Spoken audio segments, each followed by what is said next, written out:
Worried about your crypto account security?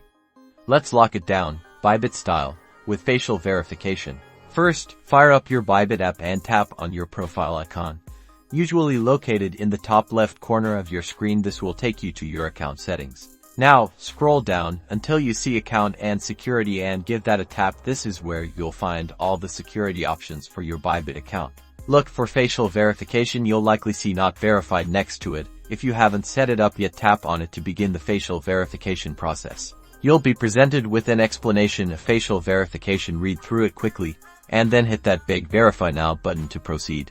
The app will now access your phone's camera. Make sure you're in a well-lit area, and position your face within the oval outline on the screen. Follow the on-screen prompts, like nodding your head or blinking, as requested by the app.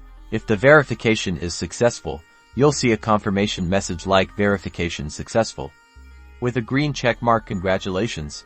Your Bybit account is now even more secure.